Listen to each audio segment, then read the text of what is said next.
छोड़ के जाने वाला इंसान आखिर 100% वापस क्यों आता है? इसके पीछे साइंस क्या है, ज़रा समझे।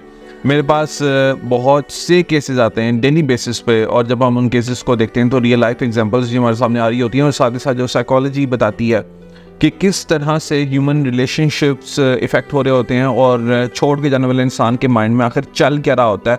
हमारे पास छोड़ के जाने वाला शख्स भी आता है, और ऐसा इंसान भी आता है कि जिसको छोड़ा गया है वो भी आता है। सो इसीलिए आपके सामने वो तमाम चीज़ें रखने लगा हूँ कि छोड़ के जाने वाले इंसान के माइंड में आखिर चल क्या रहा होता है। वो बेसिकली उसी तरह से ऑपरेट कर रहा होता है जिस तरह से कोई ऐसा इंसान ऑपरेट करता है, ऐसा इंसान सोचता है कि जो कि किसी न किसी ड्रग एडिक्शन में होता है।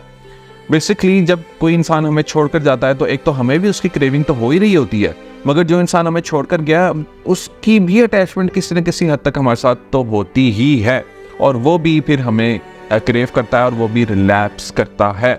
सो ज़रा समझिए कि किस किस स्टेज से ये छोड़ के जाने वाला इंसान गुजरा होता है। सबसे पहले तो प्री कंटेम्पलेशन की स्टेज आती है कि जिसके अंदर कोई प्रॉब्लम तो अब नहीं दिख रही होती रिलेशनशिप में, और लग रहा होता है कि सब कुछ ठीक चल रहा है। मगर कंटेम्पलेशन में क्या होता है, जो अगली स्टेज है कि इसके अंदर कुछ वरिंग साइंस हमें देखने को मिलते हैं। यानी जो छोड़ के जाने वाला इंसान है वो कुछ ऐसे साइंस देखता है दूसरे इंसान के अंदर। फॉर एग्जांपल बहुत से केसेस के अंदर ये भी होता है कि वो एक कोई प्रॉब्लम काफ़ी अर्से से चल रही होती है और उस प्रॉब्लम को सॉल्व नहीं किया गया होता, जिसकी वजह से उनका ब्रेकअप होता है। बहुत दफ़ा ऐसा भी होता है कि जब हम किसी दूसरे के लिए हद से ज़्यादा अवेलेबल होते हैं, हद से ज़्यादा क्लिंगी हो जाते हैं, बहुत ज़्यादा दूसरे का ख्याल रख रहे होते हैं, दूसरे की केयर कर रहे होते हैं, यानी हद से ज़्यादा कर रहे होते हैं, और अपने आप को बिल्कुल ही साइड पर कर देते हैं, अपनी किसी नीड का ख्याल नहीं करते, अपने आप को लेट डाउन करते चले जा रहे होते हैं, बेगिंग कर रहे होते हैं दूसरे की टेंशन की। तो ये तमाम चीज़ें भी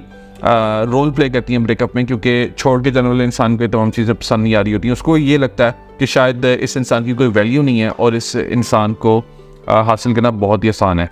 तो ये चीज़ें भी छोड़ के जाने वाले इंसान के लिए ट्रिगर बनती हैं, और वो इन्हीं साइंस को देखता है, वो एग्जॉस्ट हो जाता है, उसको लगता है कि उसकी इंडिपेंडेंस इससे ख़तरे में जा रही है। क्योंकि जो छोड़ के जाने वाला इंसान होता है उसका attachment style dismissive avoidant attachment style होता है मोस्टली।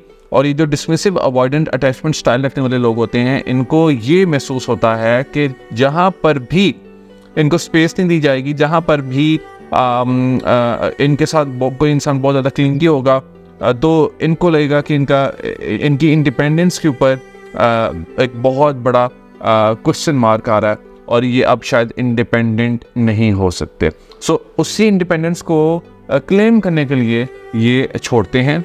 और जो क्लाइंट्स मेरे पास आते हैं ज़्यादातर वैसे वो एंग्शियस अटैचमेंट स्टाइल रखने वाले होते हैं। यानी ये वो लोग होते हैं जो कि एंग्शियसली दूसरे के बारे में सोच रहे होते हैं, जिनको छोड़ा गया होता है।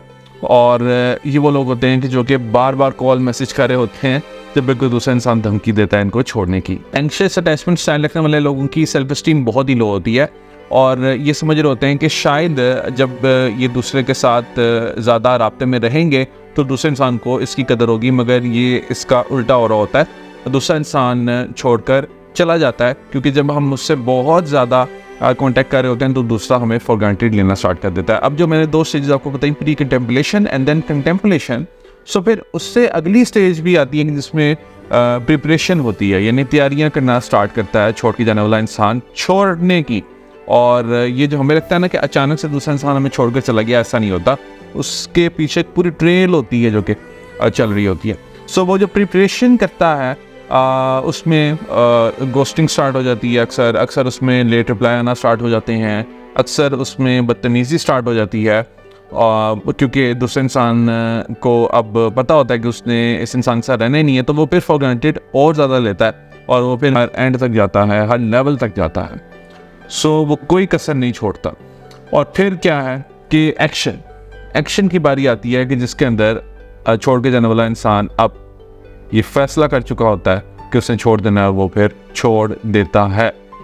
और फिर जब वो छोड़ता है तो इसके बाद वो स्टार्ट में तो बहुत खुश होता है, और मगर उसके बाद जब वो हमें देखता है कि हम नो कॉन्टेक्ट पे हैं, हम साइलेंस की ताकत को इस्तेमाल कर रहे हैं, हम उससे रब्ता नहीं कर रहे, और हम उसकी ज़िंदगी से बिल्कुल ही पीछे हट गए, तो फिर वो मेंटेनेंस की कोशिश करता है। ये है अगली स्टेज, मेंटेनेंस की कोशिश करता है। वो अपने आप को समझाने की कोशिश करता है कि नहीं, मुझे अब इस इंसान को, क्योंकि मैंने फैसला किया था कि छोड़ना है, तो मैंने छोड़ना, अब मैंने इसके पास नहीं जाना।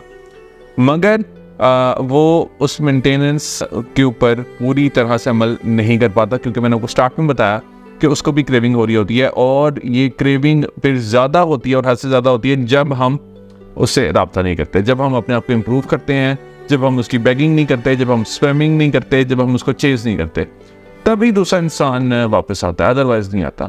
सो फिर मेंटेनेंस के बाद वो इंसान रिलैप्स कर जाता है, और ये आखिरी स्टेज होती है। रिलैप्स करने से मुराद ये है कि जो उससे फैसला किया होता है और ये जो एक्शन लिया होता है हमें छोड़ने का, रिलैप्स करता है और वो फिर वापस आता है। और ये तभी आता है जो मैंने भी आपको कंडीशन बता दी कि आप तब क्या क्या करेंगे तो वो इंसान वापस आएगा। सो इसी वजह से छोड़ के जाने वाला इंसान 100% वापस आता है।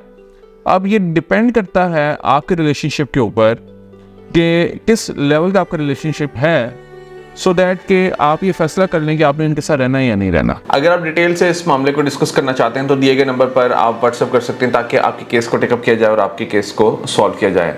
All the best.